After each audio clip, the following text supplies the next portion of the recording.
And they're like, we saw you fight last weekend. And then they were like, yeah, and you refereed my son's fight. I was like, oh, that's so awesome. Hell I was yeah. like, well, I hope to see you in the ring again, you know? Yeah.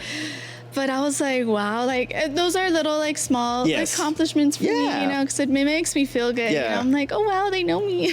Well, the cool thing too is that you're able to, with your experience, you've been around boxing, you've been an amateur fighter, you can give those people those advices. So like somebody that might be listening or watching, you know, what are some of those advices that you would tell somebody like a young athlete that's, you know, like already good amateur and they're looking to get into pros? What are some of the things that you went through or that you can say, hey, kind of look out for this and kind of look for that for any young ladies that might be right there on the cusp of being pro? You know, I do say stay focused. You have your parents' support. Hold on to that. No one else is going to care for you more than your parents and your coaches. You know, like me, I'm thankful that I have my parents as my coaches, but they kept me in line, you know.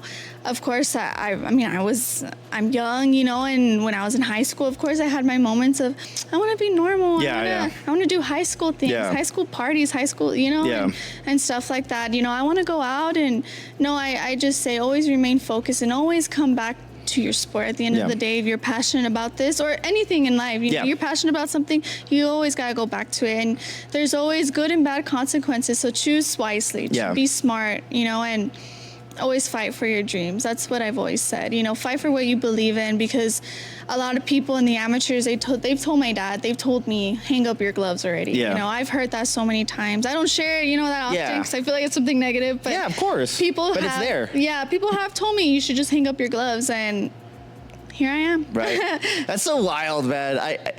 For me, you know, I've been creating content for 6 years, doing all different types of content. I've got those in different ways. Like, why aren't you playing video games? Like, you might as well just stop. Or why are you doing podcasts? Why are you doing this combat sports stuff? I'm like, it's crazy to think, like, why do you care so much what I'm doing or not doing?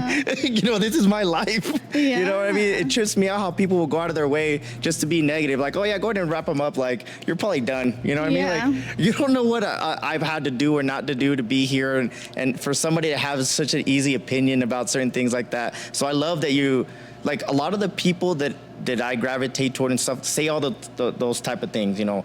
I always say that you have to have that foundation. A lot of people don't, you know, but try to have that foundation at home or with your loved ones, your significant other or whatever, to have that foundation, because when everything else crumbles, at least the foundation is still there. Yes. You know what I mean? Because I don't know how many times, you know, having my wife, we've been together for 19 years, like I've crumbled and I've always had her to help me build back up. And a lot of people don't have that. So I always say, hey, the people that are looking out for you and trying to give you a hard time for the right reasons, those are the people that you need to have in your life. Absolutely. Not that, hey, don't worry about training, let's go have a beer, or like, let's go do this or whatever. Kind of like having those types of people, and the yes people are like the wrong type of people to have around, right? I know, absolutely, because those are the people that are going to hold you back. Because, and it is very true, you know, as cheesy as it sounds, you know how people say, you become who you hang out with? No, it is very true. It is very true. It is. You know, think about it. Rich people hang out with rich people, and why do they hang? And why are they rich? Yes. It makes sense. You know, you hang out with the wrong crowd, you're gonna become like that. Yeah, you're a product of your environment for sure. Yes, and also because sometimes my dad would tell me,